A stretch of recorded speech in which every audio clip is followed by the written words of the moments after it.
Bonjour à tous, merci de nous rejoindre. Au sommaire de notre édition du 16 avril, le général de corps d'armée Ahmed Gaïd Salah, vice-ministre de la Défense nationale, chef d'état-major de l'ANP, poursuit sa visite de travail et d'inspection aux unités de la 4e région militaire à Ouargla ce mardi.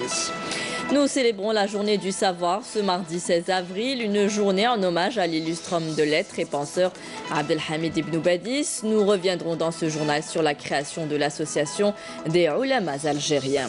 Et nous irons à Médéa à la fin de ce journal, une région à vocation agricole. Nous vous proposons ce matin le portrait d'une femme agricultrice qui, malgré le dur labeur du métier, a quand même décidé de reprendre la ferme de ses parents. Bienvenue à tous. Le général de corps d'armée Ahmed Gaïd Salah, vice-ministre de la Défense nationale, chef d'état-major de l'ANP, poursuit sa visite de travail et d'inspection aux unités de la 4e région militaire à Ouargla ce mardi. Cette visite s'inscrit dans le cadre du suivi de l'état d'avancement de l'exécution du programme de préparation au combat pour l'année 2018-2019 à travers l'ensemble des unités de l'armée nationale populaire au niveau des différentes régions militaires.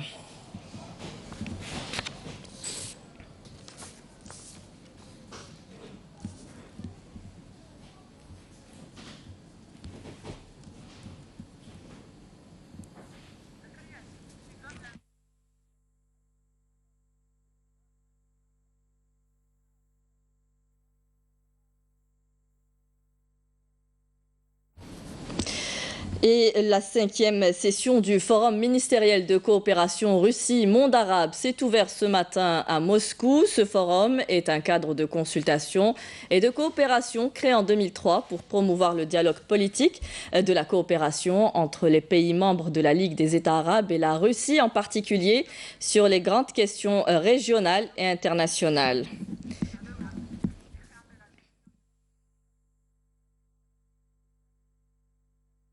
Et nous venons d'apprendre que le Conseil constitutionnel s'est réuni ce matin.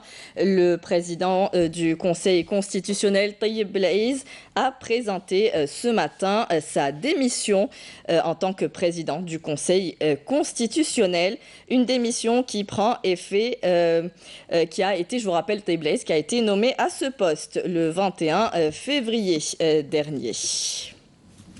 Et je vous le disais à l'instant, le forum qui s'est tenu à Moscou, un forum Russie-Monde arabe, en marge de la tenue de ce forum, le chef de la diplomatie algérienne, Sabri Boukadoum, s'est entretenu avec le ministre des Affaires étrangères, Sergueï Lavrov.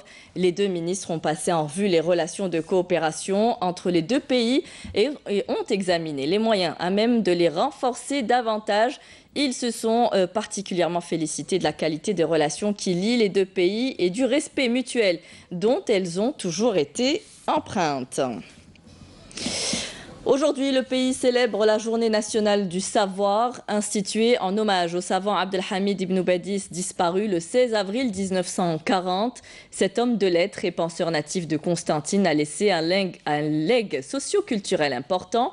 Cette journée est censée faire la promotion du savoir et de lancer des réflexions. On revient ce matin sur les conditions de création de l'association des Ulamas algériens. Nourhouda Bouzgaou, Kerimaïfa. Célébrer cette journée si particulière et importante n'est pas tant un menu exercice de rappel de la biographie de l'homme-institution que représente Abdelhamid Ben Badis, mais plutôt une occasion de réflexion approfondie sur l'état général de notre patrimoine scientifique et la situation de l'éducation et la conscience critique dans l'esprit des jeunes générations appelées à reprendre le flambeau de cet héritage historique. Il faut commencer d'abord par sensibiliser le citoyen algérien sur sa personnalité et son identité. Ça se fera par comment? Ça se fera par une méthode multidimensionnelle, c'est-à-dire on enseigne à l'enfant pour le préparer à l'avenir. Instaurée depuis le 16 avril 1976, la journée du savoir qui correspond à la date commémorative de la mort en 1940 du cheikh Abdelhamid Ben Badis, président de l'association des oulémas algériens, sera célébrée aujourd'hui comme à l'accoutumée avec un florilège de manifestations liées à cette journée nationale du savoir.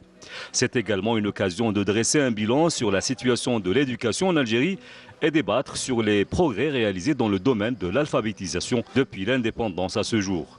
Un sujet éminemment important pour la construction d'une société du savoir pragmatique immédiatement applicable dans le monde du travail et de l'innovation.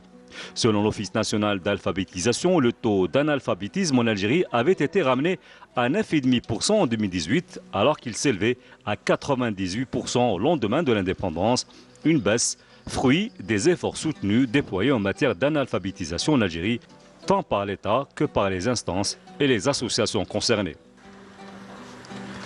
Selon les époques et les cultures, la conservation du savoir et la transmission des connaissances s'appuient sur la communication orale et l'expression écrite. Des entrepôts du savoir sont à ce propos créés et entretenus comme mémoire collective, à l'instar des bibliothèques, des centres de documentation ou encore des musées.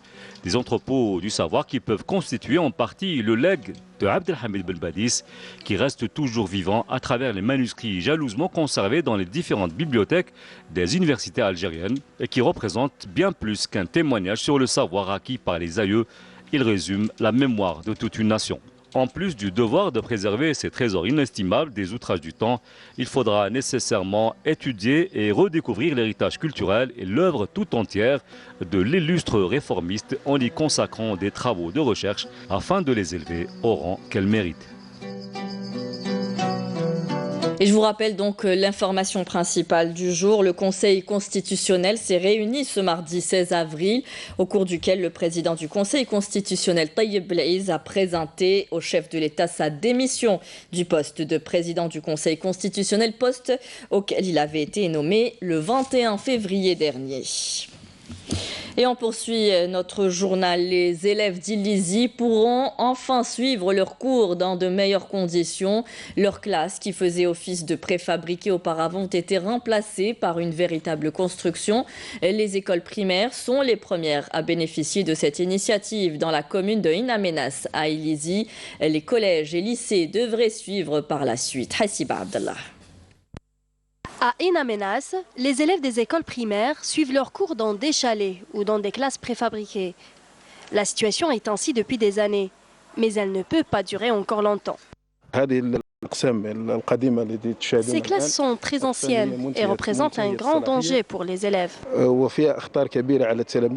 C'est pour cela que les autorités locales ont pris la peine de remplacer ces salles de cours par des nouvelles qui répondent aux normes de sécurité. Nous avons lancé ce projet au mois de juillet dernier. Nous avons détruit les classes d'avant pour les remplacer par deux nouvelles classes en dur. Dans cette école, nous avons terminé les travaux. Nous avons construit 5 classes en dur. Pour l'autre école, Mouloud Qassem, nous sommes en plein travaux. Nous construisons les classes une par une pour éradiquer complètement le préfabriqué. Nous avons construit jusque-là 4 classes et avec le prochain budget supplémentaire, nous allons construire encore 3 ou 4 autres classes et une cantine scolaire. Ainsi, à la prochaine rentrée scolaire, on aurait fini avec toutes les classes préfabriquées qui ne sont plus acceptables. Le remplacement de ces classes chalets et préfabriquées se déroule à merveille pour ces écoles primaires. Les collèges et les lycées, eux, connaîtront bientôt la même opération. Une méga exploitation agricole à Ghris dans la wilaya de Mascara est devenue aujourd'hui une référence dans cette région, d'abord en matière de production de produits maraîchers, mais elle offre aussi des opportunités de travail à de nombreux jeunes. Mais comme dans tous les secteurs, certaines insuffisances altèrent le bon fonctionnement de cette exploitation. Camélia Mellal. Au moment où beaucoup de jeunes fuient le travail de la terre, d'autres, par contre, font de ce travail un objectif. Exemple, ces jeunes exploitants de Ghris à Mascara qui viennent de bénéficier de contrats d'excellence pour exploiter quelques 550 hectares de terres agricoles. Nous plantons de la pastèque, du melon, de l'oignon et même de la pomme de terre dans cette exploitation. J'emploie quelques 200 jeunes. Je travaille ici depuis 5 ans. Cela fait 5 ans que j'ai rejoint cette exploitation. Bien que les investisseurs dans ce domaine agricole aient bénéficié de plusieurs facilitations et d'aides des services agricoles, quelques points négatifs entravent cependant le travail accompli dans ce domaine. Nous n'avons pas de chambre froide, donc nous avons un problème de stockage. On est obligé de vendre notre production au marché de gros à des prix très bas. Nous demandons aux autorités locales de l'aide pour avoir un peu plus de temps pour régler la facture de l'électricité. Quand on dépasse 2 jours, ils nous coupent aussitôt l'électricité. Nous manquons d'eau dans cette région à vocation agricole. De ce fait, nous nous sommes rapprochés des autorités locales afin de savoir quelles sont les solutions préconisées pour résoudre le problème des agriculteurs. Nous avons entamé l'opération du transfert des eaux depuis le barrage de Ouzert à Gris. Il y a aussi les travaux de réalisation d'un réservoir d'une capacité de 20 000 mètres cubes. Il faut savoir que nous avons commencé une étude pour approvisionner une superficie de plus de 5 000 hectares. Les agriculteurs de Gris ont bénéficié de plusieurs facilitations et d'aides agricoles, notamment l'acquisition de tracteurs. Malgré certains manques, ces exploitations agricoles semblent bien prospères et ne demandent qu'à être soutenues pour un meilleur rendement. Souk Ahras développe une nouvelle filière, l'aviculture, une expérience qui commence à porter ses fruits. L'activité permettra d'augmenter la production de viande blanche dans la région. Naïma Haouch. Connu pour l'élevage bovin, Souk Ahras se lance dans une nouvelle expérience. Cette ferme avicole en est la preuve. La production est importante. Elle est à 100% bio et tout est fait dans les règles de l'art, jusqu'à l'arrivée de la volaille dans nos assiettes. J'aime l'aviculture. J'ai commencé petit, mais là ça a changé. Je possède 12 serres. On ramène les poussins des couvoirs et on commence l'élevage au bout de 50 jours.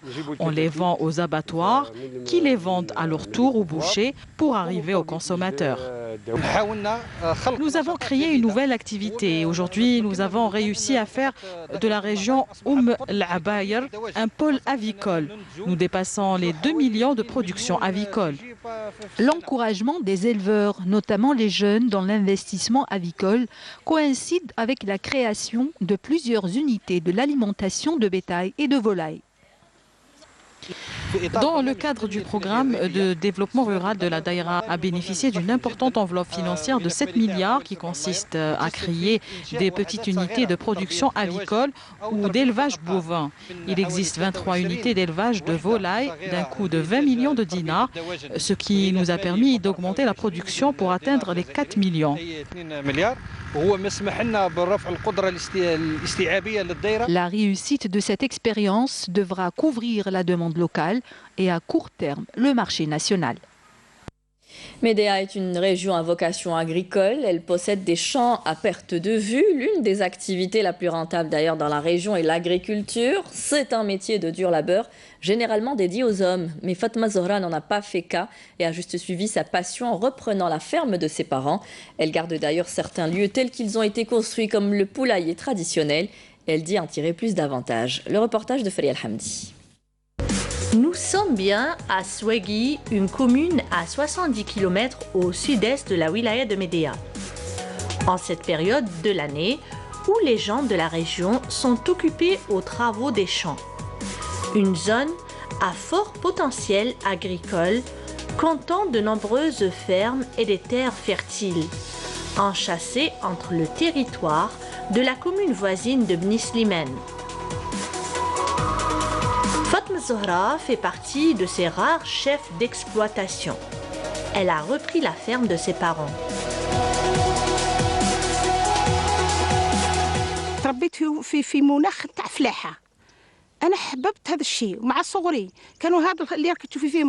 J'ai été élevée dans l'amour de l'agriculture.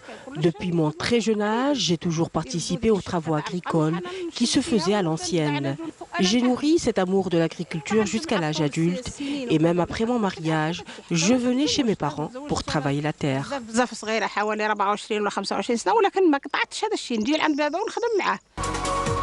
Une aventure périlleuse où vocation et passion sont nécessaires, car on ne devient pas agricultrice par hasard.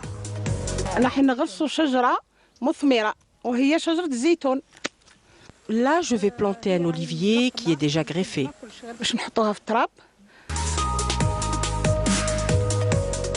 Un travail dur, solitaire, parfois précaire, qui réclame une passion et une détermination sans faille.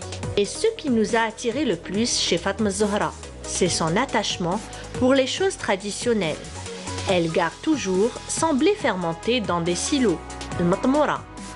Et un peu plus loin, sa volaille s'agite joyeusement dans son poulailler traditionnel en bois.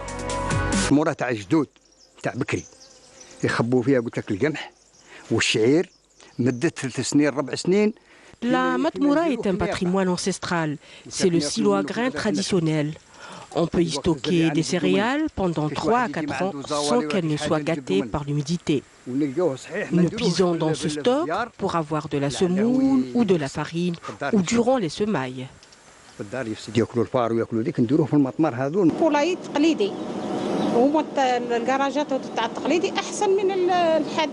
C'est un poulailler à l'ancienne, il est construit à base de bois et de tourbe. Il permet d'avoir une meilleure isolation, que ce soit en période de froid ou de chaleur.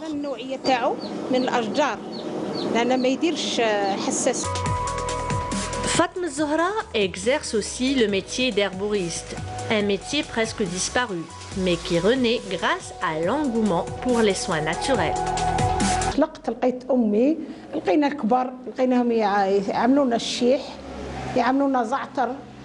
Ma mère nous soignait avec les herbes.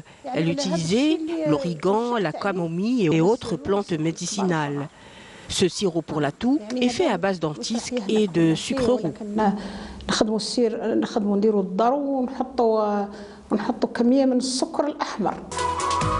Selon Fatma Zohra, la femme agricultrice algérienne doit travailler dur pour devenir indépendante. La wilaya d'Ilizi vient de bénéficier de plusieurs projets touristiques. Un nouvel établissement hôtelier a ouvert récemment d'une capacité de 230 lits. Un village touristique de la Sihara a été également réalisé. Nsine Ben Saidi.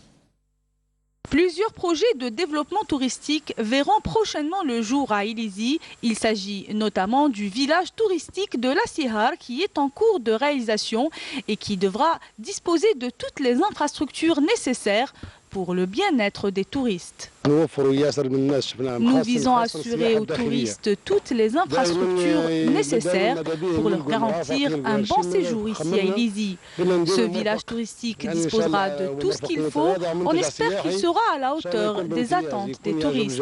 La région a aussi bénéficié d'une nouvelle infrastructure hôtelière issue d'un investissement privé. Cet établissement d'une capacité d'accueil de plus de 200 lits répond aux normes internationales. Il renforcera ainsi la capacité d'accueil de cette wilaya touristique. Dieu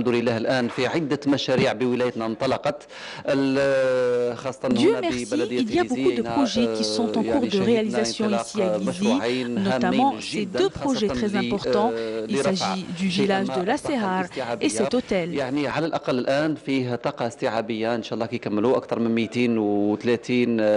Ces projets d'investissement viennent à point nommé afin de répondre à un besoin croissant en matière d'infrastructures touristiques, en sachant que la wilaya d'Ilizi accueille chaque année des centaines de touristes venus des 4 coins de l'Algérie et du monde.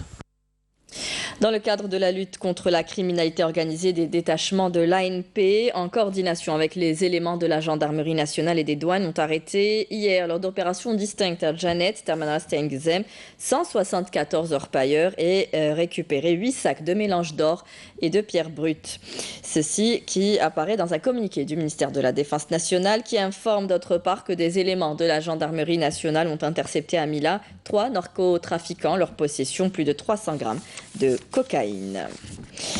À l'étranger, 11 jours après le début de l'offensive, les troupes de l'homme fort de l'Est libyen, le maréchal Haftar, piétinent aux portes de Tripoli et le nombre de morts, 174 en 10 jours de combat, selon l'Organisation mondiale de la santé, semble indiquer qu'elle rencontre de la résistance. Le succès de l'offensive du maréchal Khalifa Haftar en Libye, avec le soutien des Saoudiens, des Émiratis, des Égyptiens, dépendra plus de sa capacité à retourner des milices locales que de la puissance de feu de ses troupes, estiment les analystes.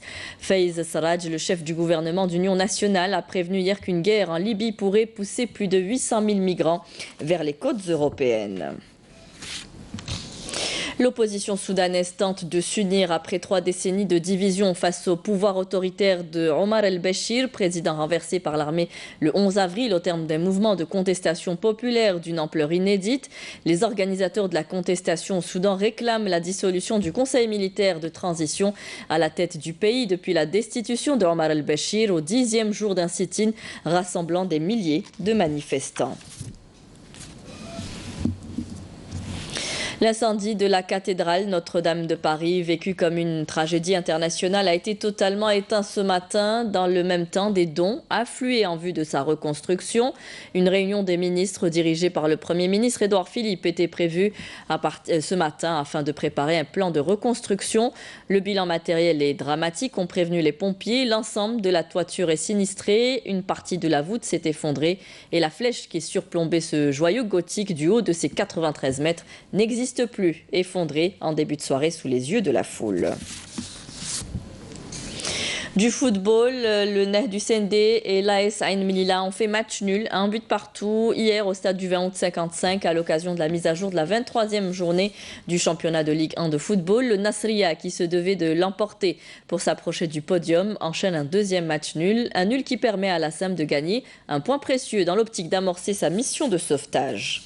Et dans le cadre des demi-finales allées de la Coupe d'Algérie, le SC Tif et le CS Constantine tenteront de prendre option sur la finale de la Coupe d'Algérie de football en accueillant respectivement la GSM Béjaïa et le CR Belouizdad en demi-finale allée. Dans l'épreuve populaire prévue aujourd'hui et demain, mercredi, l'Entente partira largement favorite dans son entre du 8mai-45 face à la GSMB qui aspire à relever la tête dans cette compétition après avoir échoué à accéder en Ligue 1. Le match se jouera cet après-midi à 17 h et sera retransmis en direct sur Canal Algérie et la chaîne terrestre. Et avant de vous quitter, je vous rappelle la principale information du jour, la démission de Tayyip Belaiz du poste de président du Conseil constitutionnel. La lettre de démission a été remise ce matin au chef de l'État lors d'une réunion du Conseil constitutionnel tenue donc ce matin. Voilà, c'était donc la dernière information de ce journal. Merci à vous tous de nous avoir suivis. Vous pouvez revoir nos programmes sur Facebook et YouTube. Les adresses s'affichent en bas de votre écran. Vous retrouverez tout de suite Mina Abed pour les prévisions météo.